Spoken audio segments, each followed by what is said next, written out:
ಓಂ ಶ್ರೀ ಗುರು ಬಸವಲಿಂಗಾಯ ನಮಃ. ಸರ್ವರಿಗೂ ಶರಣ ಶರಣಾರ್ಥಿ. ಸ್ವಾಮಿ ಶಕ್ತಿಯೋ ಸ್ವರೂಪೋಪಲಬ್ಧಿ ಹೇತು ಸಂಯೋಗ. ಇದು 23ನೆಯ ಸೂತ್ರ, 2ನೇ ಅಧ್ಯಾಯ. ಬಹಳ ಅದ್ಭುತವಾದಂತಹ ಸೂತ್ರ. ಸ್ವಾಮಿ ಶಕ್ತಿಯೋ ಸ್ವರೂಪೋಪಲಬ್ಧಿ ಹೇತು ಸಂಯೋಗ. ಸ್ವರೂಪ ಉಪಲಬ್ಧಿ. ಉಪಲಬ್ಧಿ ಅಂದ್ರೆ ಗೊತ್ತು ನಿಮಗೆಲ್ಲ, ಪ್ರಾಪ್ತಿ ಮಾಡ್ಕೊಳ್ಳೋದು. ಸ್ವರೂಪ ಪ್ರಾಪ್ತಿ, ತನ್ನ ನಿಜವನ್ನು ತಿಳಿಯೋದು, ತನ್ನನ್ನು ತಾನು ಅರಿಯೋದು, ಆತ್ಮಸ್ವರೂಪವನ್ನು ಅರಿಯೋದು, ಅದೇ ಯೋಗದ ಅಂತಿಮ ಸಿದ್ಧಿ. ಅದಕ್ಕೆ 2 ಶಕ್ತಿಗಳು ಬೇಕಾಗತ್ತೆ, ಸ್ವಶಕ್ತಿ ಮತ್ತು ಸ್ವಾಮಿ ಶಕ್ತಿ. ಸಾಮಾನ್ಯವಾಗಿ ಯೋಗ ದರ್ಶನವನ್ನು ಬಹಳ ಜನ ಅದು ನಾಸ್ತಿಕ ಯೋಗ ಅಥವಾ ದೇವ್ರ ಬಗ್ಗೆ ಅಷ್ಟು ನಂಬಿಕೆ ಇಲ್ಲ ಅಂತ ಹುಟ್ಟಿಸ್ಬಿಟ್ರು. ಯಾಕೆಂದರೆ ಅವರು ಮೂರ್ತಿ ಪೂಜಕರಾಗಲಿಲ್ಲ. ಯೋಗ ಮಾಡ್ತಕ್ಕಂಥವರು ಮೂರ್ತಿ ಪೂಜಕರಲ್ಲ, ನಿಜವಾಗಿ ಯೋಗಿಗಳು. ಪತಂಜಲಿ ಇರಲಿ, ಕಪಿಲ ಮುನಿಗಳಿರಲಿ. ಕಪಿಲ ಮುನಿ ಸಾಂಖ್ಯ ಯೋಗವನ್ನು ಹೇಳಿದಂತಹವರು. ಇವರು ಯಾರು ಮೂರ್ತಿ ಪೂಜಕರಲ್ಲ. ಪ್ರಾಯಶಃ ಸಪ್ತ ಋಷಿಗಳು ಅಂತ ಏನು ಬರ್ತಾರಲ್ಲ, ಅವ್ರು ಯಾರು ಮೂರ್ತಿ ಪೂಜಕರಲ್ಲ. ಆದರೆ ದುರ್ದೈವ ಅಂದರೆ ಮೂರ್ತಿ ಪೂಜಕರಾದವರು ಅವರನ್ನೇ ಕುಲಗೋತ್ರ ಮಾಡಿಕೊಂಡು ಅವರ ಮೂಲ ಸಿದ್ಧಾಂತ ಏನಿತ್ತಲ್ಲ, ಯೋಗ ಮಾರ್ಗ, ಸಮನ್ವಯ ಮಾರ್ಗ, ಎಲ್ಲರೂ ಕೂಡಿ ಹೋಗಬೇಕು. ಅಥವಾ ಎಲ್ಲರೂ ಕೂಡಿ ಹೋಗೋಕ್ಕಾಗದೇ ಇದ್ರು ಯಾರು ಯೋಗ ಮಾರ್ಗದಲ್ಲಿದ್ದಾರೆ, ಯಾರು ಸಾಧನಾ ಪಥದಲ್ಲಿದ್ದಾರೆ, ಅವರಾದರೂ ಒಟ್ಟಾಗಿರಬೇಕು. ಆ ಶಕ್ತಿ, ಆ ಪರಾತ್ಪರ ಶಕ್ತಿ, ಅದು ಒಂದಲ್ಲ, 2 ಅಲ್ಲ, 3 ಅಲ್ಲ. ಅದು ನಿರಾಕಾರ, ನಿರ್ಗುಣ. ಇದ್ರ ಬಗ್ಗೆ ಅವರು ಹೆಚ್ಚು ತಲೆ ಕೆಡಿಸ್ಕೊಳಕ್ ಹೋಗಲಿಲ್ಲ. ಯಾಕಂದ್ರೆ ಗೊತ್ತಿತ್ತು ಎಲ್ಲರನ್ನೂ ಒಪ್ಸಕ್ಕಾಗಲ್ಲ. ಇನ್ನು ಮೂರ್ತಿ ಪೂಜೆಯನ್ನು ಎಲ್ರಿಗೂ ಒಪ್ಪಿಸ್ಬೋದು.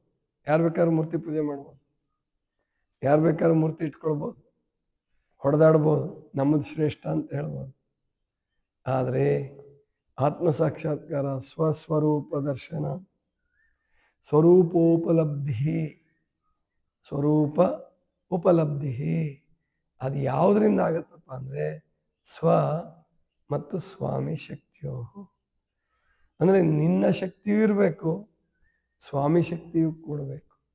ಇದೆ ಪ್ರಯತ್ನ ಮತ್ತು ಅನುಗ್ರಹ, ಎರಡೂ ಬೇಕು. ಪ್ರಯತ್ನ ಇಲ್ಲ, ಅನುಗ್ರಹ ಸಿಗಲ್ಲ. ಅನುಗ್ರಹ ಇಲ್ಲ, ಎಷ್ಟು ಪ್ರಯತ್ನ ಮಾಡಿದ್ರು ಅಷ್ಟೇ. ಆದ್ದರಿಂದ ಸ್ವಶಕ್ತಿ, ಸ್ವಾಮಿ ಶಕ್ತಿಯೋ ಸ್ವರೂಪೋಪಲಬ್ಧಿ ಹೇತು. ಅಂದರೆ ಇವೆರಡೂ ಶಕ್ತಿಗಳು ಸ್ವರೂಪ ಉಪಲಬ್ಧಿಗೆ ಕಾರಣವಾಗುತ್ತವೆ. ಹೇತು ಅಂದರೆ ಕಾರಣವಾಗುತ್ತವೆ. ಇದನ್ನ ಸಂಯೋಗ ಅಂತ ಕರೆಯೋಣ. ಇದೇ ಸಂಯೋಗ. ಯೋಗ ಸಂಯೋಗ ಅಂದರೆ ಯೋಗದಲ್ಲಿ ಪ್ರಯತ್ನ ಎಲ್ಲ ಇರುತ್ತೆ. ಯೋಗ ಮಾರ್ಗದಲ್ಲಿ ಪ್ರಯತ್ನವಾದ ಇರುತ್ತೆ. ಆ ಪ್ರಯತ್ನವಾದವೇ ಅಂತಿಮ ಅಲ್ಲ, ಕಡೆಗೆ ಪರಮಾತ್ಮನ ಕೃಪೆ ಆಗಬೇಕು. ಮಹಾದೇವಕ್ಕನವರ ಒಂದು ಪ್ರಸಿದ್ಧವಾದ ವಚನ ಇದೆ, ಗೊತ್ತಿರಬೇಕು ನಿಮಗೆ. ಅಷ್ಟವಿಧಾರ್ಚನೆಯ ಮಾಡಿ ಒಲಿಸುವೆನೇ ಅಯ್ಯ, ನೀನು ಬಹಿರಂಗ ವ್ಯವಹಾರ ದೂರಸ್ಥನು. ಅಂತರಂಗದಲ್ಲಿ ಧ್ಯಾನ ಮಾಡಿ ಒಲಿಸುವೆನೇ ಅಯ್ಯ, ನೀನು ವಾಂಗ್ಮನಾತೀತನು. ಆಮೇಲೆ ಜಪಸ್ತೋತ್ರದಿಂದ ಒಲಿಸುವೆನೇ ಅಯ್ಯ, ನೀನು ನಾದಾತೀತನು, ಭಾವಜ್ಞಾನದಿಂದ ಒಲಿಸುವೆನೇ ಅಯ್ಯ ನೀನು ಮತಿಗತೀತನು. ಹೃದಯ ಕಮಲದಲ್ಲಿ ಇಂಬಿಟ್ಟು ಕೊಂಬೆನೇ ಅಯ್ಯ ನೀನು ಸರ್ವಾಂಗ ಪರಿಪೂರ್ಣನು. ನಿನ್ನನ್ನು ಒಲಿಸುವುದೇ ಅನ್ನವಳವಲ್ಲ, ನೀನು ಒಲಿಯುವುದೇ ಸುಖವಯ್ಯ ಚನ್ನಮಲ್ಲಿಕಾರ್ಜುನ. ಇದನ್ನ ಈ ಮೂರ್ತಿ ಪೂಜಕರು ಏನ್ ಮಾಡ್ತಿದ್ರು, ಮೊದಲಿಗೆ ಹೇಳ್ಬಿಡ್ತಿದ್ರು ಇವತ್ತು, ನನ್ನ ಕೈಲಿ ಏನೂ ಇಲ್ಲಪ್ಪ, ನೀನೇ ಅಲ್ಲವ ಮಾಡ್ಬಿಡು, ನಾನು ಪೂಜೆ ಮಾಡ್ಕೊಂತ ಹೋಗ್ತೀನಿ. ಆದ್ರೆ ಮಹಾದೇವಿ ಮೊದಲಲ್ಲ ಹೇಳಿದ್ದನ್ನು ಮಾಡುವ ಪ್ರಯತ್ನವನ್ನೆಲ್ಲ ಮಾಡಿದ ಮೇಲೆ ಅಷ್ಟವಿಧಾರ್ಚನೆ, ಧ್ಯಾನ, ಆಮೇಲೆ ಅಧ್ಯಯನ ಎಲ್ಲವನ್ನೂ ಮಾಡಿದ ಮೇಲೆ ಹೃದಯ ಕಮಲದಲ್ಲಿ ಭಾವನಾ ಸಂಸ್ಕಾರ, ಸಂಶುದ್ಧಿ ಎಲ್ಲವೂ ಆಗಿ ಇಷ್ಟೆಲ್ಲ ಆದ್ಮೇಲೂ ನೀನು ಒಲಿತೀಯ ಅಂತ ಗ್ಯಾರಂಟಿ ಇಲ್ಲಪ್ಪ, ನೀನು ಒಲಿಯುವುದೇ ಸುಖವಯ್ಯ. ಇದು ಪ್ರಾಯಶಃ ಈ ಸೂತ್ರ ಇದನ್ನು ಹೇಳ್ತಾ ಇದೆ ಅಂತ ನನಗನ್ಸೋದು. ಆದರೆ ಈ ಹಿಂದೆ ಬರೆದವ್ರು ಯಾರು ಈ ಸೂತ್ರಕ್ಕೆ ಈ ಥರ ಅರ್ಥ ಮಾಡಿಲ್ಲ. ಅವರು ದೃಶ್ಯ ಮತ್ತು ದೃಷ್ಟ ಅದರಲ್ಲೇ ಅಂಟ್ಕೊಂಡು ಕೂತ್ಬಿಟ್ಟಿದ್ದಾರೆ. ನನಗನ್ಸೋದು ದೃಶ್ಯ ದೃಷ್ಟದಲ್ಲ ಕಥೆ ಇದು. ಇದು ಆತ್ಮ ಮತ್ತು ಪರಮಾತ್ಮರ ಸಂಬಂಧ, ಪ್ರಯತ್ನ ಮತ್ತು ಅನುಗ್ರಹದ ವಿಷಯವಾಗಿ ಮಾತಾಡ್ತಾ ಇದ್ದಾರೆ ನನಗನ್ಸುತ್ತೆ. ಯಾಕಂದರೆ ಮಹಾತ್ಮರ ಸೂತ್ರಗಳು ಬೀಜಗಳಿದ್ದ ಹಾಗೆ. ಆ ಬೀಜಗಳನ್ನು ಬೆಳೆಸುವಾಗ ಒಬ್ಬೊಬ್ಬರೊಂದು ರೀತಿಯಲ್ಲಿ ಬೆಳೆಸ್ಬೋದೇನು. ಒಬ್ಬರು ಭೂಮಿಯಲ್ಲಿ ಹಾಕಿ ಬೆಳೆಸ್ಬೋದು, ಮತ್ತೊಬ್ಬರು ಹೈಫೋಸೋನಿಕ್ ಅಂತನೋ ಒಂದೇನೋ ಇದೆ, ಅಂದರೆ ಅದನ್ನು ಮೊಳಕೆ ಬರೆಸ್ಬಿಟ್ಟು ಒಂದು ಟ್ರೈನಲ್ಲಿಟ್ಟು ಬೆಳೆಸ್ಬೋದು. ಬೇರೆ ಬೇರೆ ರೂಪದಲ್ಲಿ ಬೆಳೆಸ್ತಾರೆ. ಹಾಗೆ ಸೂತ್ರಗಳಿಗೆ ಅನೇಕ ಅರ್ಥಗಳಿರುತ್ತೆ. ಬೇರೆ ಬೇರೆ ಆ್ಯಂಗಲ್ ಅಂತ ಕರೀತೀವಿ, ಬೇರೆ ಬೇರೆ ಕೋನಗಳ ದೃಷ್ಟಿಯಿಂದ ಹೇಳ್ಬೋದು. ಅದಕ್ಕೆ ನನಗನ್ಸೋದು ಹೀಗನ್ಸುತ್ತೆ, ಸ್ವಾಮಿ ಶಕ್ತ್ಯೋ ಸ್ವರೂಪೋಪಲಬ್ಧಿ ಹೇತು. ಸ್ವರೂಪೋಪಲಬ್ಧಿಗೆ ಎರಡೂ ಶಕ್ತಿ ಬೇಕು, ಸ್ವಶಕ್ತಿ ಮತ್ತು ಸ್ವಾಮಿ ಶಕ್ತಿ. ಸ್ವಶಕ್ತಿ ಪ್ರಯತ್ನದ ಸಂಕೇತ, ಜೀವಾತ್ಮದ ಸಂಕೇತ. ಸ್ವಾಮಿ ಪರಮಾತ್ಮನ ಸಂಕೇತ. ಅದಕ್ಕೆ ಯಾರೂ ಕೂಡ ಸುಮ್ಮನೆ ಕೂತ್ಕೊಳ್ಳೋದು ಬೇಡ. ಈಗ ಪಾದಯಾತ್ರೆ ಶುರುವಾಗುತ್ತೆ. ನಾಳೆ ಇಷ್ಟೊತ್ತಿಗೆ ನಾವು ಎಷ್ಟೋ ದೂರ ಹೋಗಿರ್ತೀವಿ, ಸುಮಾರು ಒಂದು 15 ಕಿಲೋಮೀಟ್ರ್ವರೆಗೂ ಹೋಗಿರ್ತೀವಿ ಅಂತ ಅನಿಸುತ್ತೆ, ಗ್ಯಾರಂಟಿ, ಅದರಲ್ಲೇನು ಸಂಶಯ ಇಲ್ಲ. ಅಲ್ಲಿ ಪಾದಯಾತ್ರೆ ದೈಹಿಕ ಶ್ರಮ ಏನಿದೆಯಲ್ಲ, ಅದು ಬಳಲುವಿಕೆ ಅಲ್ಲ, ಮೂಢನಂಬಿಕೆಯೂ ಅಲ್ಲ.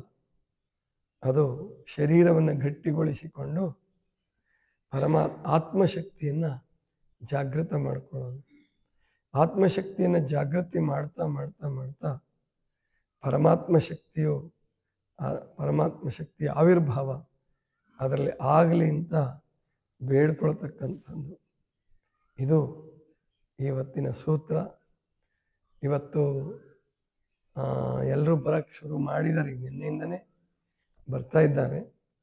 ಇವತ್ತು ಸಂಜೆ ಹೊತ್ತಿಗೆ ಎಲ್ಲರೂ ಸೇರಿಕೊಳ್ಬೇಕು. ನಿಮ್ಮ ಆತ್ಮೀಯರು, ಪರಿಚಿತಸ್ಥರು ಯಾರಾದರೂ ಇದ್ದರೆ ಅವರಿಗೆ ಬೇಗ ಬಂದು, ಅಂದರೆ ನಾಳೆ ಬಂದರೆ ಸಿಕ್ಕಲ್ಲ.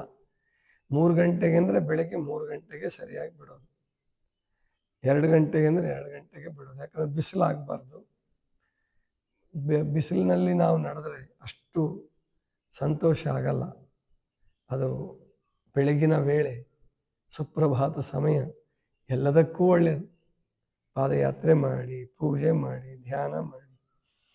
ಆದರೆ ಬಹಳ ಜನರಿಗೆ ನಿದ್ದೆ ನಿಯಂತ್ರಣ ಮಾಡೋಕ್ಕಾಗಲಾರ್ದಕ್ಕೆ ಕಷ್ಟಪಡ್ತಾರೆ.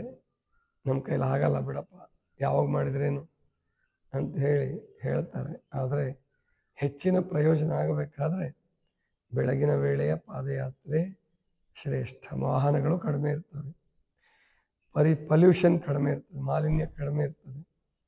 ಈ ಎಲ್ಲ ದೃಷ್ಟಿಯಿಂದ ನಾಳೆ 3 ಗಂಟೆಗೆ, ಬೆಳಗ್ಗಿನ 3 ಗಂಟೆಗೆ ಸಿದ್ಧವಾಗಬೇಕು. ಅಂದರೆ 2 ಗಂಟೆಗೆ ನೀವು ಎದ್ದೇಳಬೇಕು.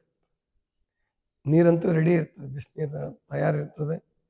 ಇವತ್ತೆಲ್ಲ ಬಿಸಿನೀರು ಸ್ನಾನ ಮಾಡ್ಕೊಂಡು ಬಂದಿದ್ದೀರಲ್ಲ, ಹಾಗೆ ನಾಳೆ 2 ಗಂಟೆಗೆ ಚಾಲೂ ಮಾಡ್ತಾರೆ. ಅದಕ್ಕೆ ನೀವೇನು ಮಾಡಿ, ಯಾರಾದರೂ ಬಿಸಿನೀರಿನ ನಳ ಅಂದರೆ ಇದು ನಳ ತಿರುಗಿಸೋ ರೂಢಿ ಇರ್ತದೆ ಹೊಸಬರಿಗೆ, ಅದು ನೀರು ಬರಲಿಲ್ಲ ಅಂದರೆ ಹಂಗೆ ಬಿಟ್ಬಿಡಬೇಡಿ, ಅದನ್ನು ಬಂದ್ ಮಾಡಿ.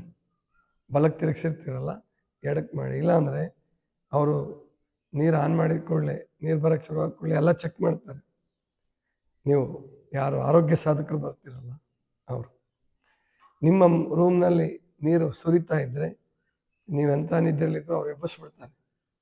ಅದಕ್ಕೆ ಸುಖ ನಿದ್ರೆ ಮಾಡಬೇಕು ಅಂದರೆ ನೀವು ಆ ನೀರಿನ ಕಾಲಿನ ನೀರು ಬರ್ತಾ ಇರಲ್ವಲ್ಲ, ಆ ನಳನ ಆನ್ ಇಡಬೇಡಿ, ಓಪನ್ ಇಡಬೇಡಿ, ಅದನ್ನು ಕ್ಲೋಸ್ ಮಾಡಿ.